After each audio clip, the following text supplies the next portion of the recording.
Hello guys, তোমরা সবাই কেমন আছো? আশা করি তোমরা সবাই ভালোই আছো। Welcome to Riya's world. আজকে আবার একটি নতুন ভিডিও নিয়ে চলে আসলাম। আজকে একটু স্পেশাল ভিডিও, কি বলো তো, বিয়ে বাড়ি যাচ্ছি। তো এই দেখো আমরা যথারীতি রেডি হয়ে গেছি। হলো এবারে যাওয়া যাক বিয়ে বাড়ি। তো আমাকে কেমন লাগছে তোমরা কিন্তু অবশ্যই কমেন্টে জানিও কিন্তু। আর এই দেখো তোমাদের দাদা ভাইও এখানে রেডি হয়ে গেছে, একেবারে চোখ টোক ফুলে ঘুম থেকে উঠেছে। আর আমাদের বিয়েবাড়িটা অনেকটা দূর ছিল, তো সেই জন্য আমরা এখানে গাড়িতে করেই গেছিলাম। আমাদের রিলেটিভই হয়, মানে একটু দূর সম্পর্কে রিলেটিভ, আর বাড়িটা আমাদের বাড়ির থেকে অনেকটা দূর। তো এই দেখো আমরা গাড়িতে বসে পড়েছি, এবার সবাই আমরা যাচ্ছি। চলো বিয়ে বাড়িতে গিয়ে তারপর তোমাদের সাথে দেখাও। ততক্ষণ তোমরা দেখতে থাকো রাস্তাটা কীরকম লাগে। রাতের বেলা দেখতে কত সুন্দর লাগে, তাই না বলো? আমার তো খুব সুন্দর লাগে রাতের বেলা, এই চারিধারে লাইট আর পুরো নিস্তব্ধ, গাড়ি চলে, খুব ভালো লাগে। আর চারিদিকে দেখতে পাচ্ছ কেমন কুয়াশায় ভর্তি ছিল। তো এই দেখো আমরা বিয়েবাড়ি চলে এসেছি, দেখছি আসার পরই যে বড় চলে এসেছে। তো তারপরে ভিতরে যাওয়ার পর দেখি বিয়েও এখানে বসে গেছে। তো ছাদনাতলাতে প্রথমে তো বরই বসে, তো ঠাকুরমশাই এখানে বরকে নিয়ে সব রিচুয়ালসগুলো করে নিচ্ছিল। আর এখানে কনের দাদাই বিয়ে দিচ্ছিল, তো দাদাও এখানে বসেছিল। তো দেখতে পাচ্ছ কত ভিড় জমে রয়েছে, পুরো আসরটাই বরটাকে তো ঘিরে ধরে রয়েছে, আমি তো দেখতেই পাচ্ছিলাম না। তো তারপর এই দেখো এইটা হলো বর, আমি একটু সামনে এসে তোমাদেরকে দেখালাম। তো এবার যাদের বিয়েতে এসেছি, যাদের বাড়িতে এসেছি, চলো এবার তাদের সাথে একটু দেখা করা যাক।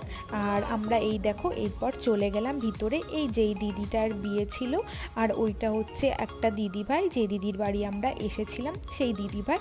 তো তারপর এই দেখো আমরা খাওয়া দাওয়া শুরু করে দিলাম। এখানে পকোড়া করেছিল, কফি করেছিল স্ন্যাক্সে, তো সেইগুলোই আমরা একটু খাচ্ছিলাম। প্রথমে তো এইগুলো না খেলে কি করে জমবে বলো, তারপরেই তো মেন কোর্সে যাওয়া যাবে। এখানে সবাই দেখছি সব ছবি তুলছে, যে যার মতো বসে রয়েছে। এই জায়গাটা খুব সুন্দর করেছিল এরা বসার জন্য। তারপর এই দেখো আমরা খেতে চলে আসলাম। তো প্রথমেই এখানে দিয়েছিল চিকেন কাটলেট, তো সেইটা খাওয়ার পর এই দেখো তোমাদেরকে এখানে দেখিয়ে দিলাম মেনু কার্ডটা একটু। তো তারপর নানপুরি চলে আসলো, তো নানপুরির সাথে এখানে ছিল চানা মশলা, তো চানা মশলাটাও দিয়ে দিল। নানপুরিটা দেখতে পাচ্ছ কেমন পাঁপড়ের মতো করেছে, আমার তো একটুকু ভালো লাগেনি নানপুরিটা, কিন্তু চানা মশলাটা খুব সুন্দর হয়েছিল, খেতে দারুণ লেগেছিল আমার খেতে। তারপর এই দেখো চিপস চলে আসলো, রাইস চলে আসলো, আর তার সাথে ছিল হচ্ছে ভেজ ডাল। ভেজ ডালটাও বেশ ভালোই করেছিল। আর ছিল হচ্ছে একটা নতুন রেসিপি, আম কাতলা এইরকম কিছু একটা রেসিপি ছিল, বেশ ভালোই লাগলো নতুনত্ব খেতে। কিন্তু তোমার কি বলো তো, নর্মাল দই কাতলা এইসব খেয়েই তো আমরা অভ্যস্ত, তো তাই ওর টেস্টটা অতটা সেরকম ফ্লেভারটা ছিল না ঠিক। কিন্তু মাছটা তোমার একদম ফ্রেশ ছিল, মাছটা খেয়েই এখানে বুঝতে পারছিলাম যে কতটা মাছটা ফ্রেশ ছিল। তারপর এখানে রাইস দিয়ে দিল, আর তার সাথে ছিল হচ্ছে মাটন, আজকে শো স্টপার মাটন ছিল। তো এই দেখো এখানে মাটন চলে আসলো, তো এখানে আমরা মাটন দিয়ে খেতে থাকি, তোমরা ভিডিওটা স্কিপ না করে দেখতে থাকো। আর মাটনটা ভালোই ছিল, বাট মাটনটা এখনও ভালো মতো সিদ্ধ হয়নি, দেখতে পাচ্ছ এখানে আমরা ছেঁড়ার চেষ্টা করছি তাও ছেঁড়া হচ্ছে না, মানে একদম গরম গরমই দিয়ে দিয়েছিল, ভালো মতো হয়নি সিদ্ধ। তো লোকজন বসে পড়েছিল বলে হয়তো সেই জন্যই দিয়ে দিয়েছিল। তো সেকেন্ড টাইম এখানে আবারও আমাদেরকে মাটন দিয়ে দিল, তো সেম একই ব্যাপার ছিল, মাটন ভালো সিদ্ধ হয়নি, মাটন আরও সিদ্ধ হতো এখানে। তারপর এখানে চাটনি দিয়ে দিল, দেখতে পাচ্ছ কি সুন্দর, চাটনির মধ্যে একটা আম রয়েছে, আমার তো খুব ভাল লাগে খোসাওয়ালা আমের চাটনির সাথে পাঁপড় খেতে। এই দেখো আমি খেয়ে নিলাম। তারপর এখানে এইটা দেখতে পাচ্ছ ভাপা সন্দেশ, এটা তো আমি মনে হয় প্রথম খেলাম, দারুণ দারুণ ছিল।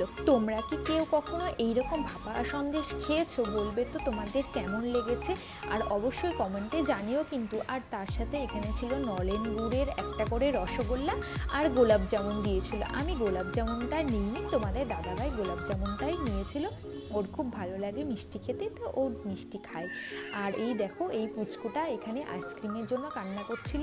তো আমরা তো অনেকে গেছিলাম, তো ঠান্ডা বলে অনেকে আইসক্রিম খাইনি, তো আমি ওই পুচকুটাকে আইসক্রিম দিলাম আর ও খাচ্ছিল। দেখতে পাচ্ছ কি কিউট লাগছে ওকে। আইসক্রিমটা খাওয়ার সময় তো দেখলে তোমরা অবাক হয়ে যেতে, এত কিউট লাগছিল ওকে দেখতে, তাই ওকে একটু তোমাদের সামনে দেখিয়ে দিলাম।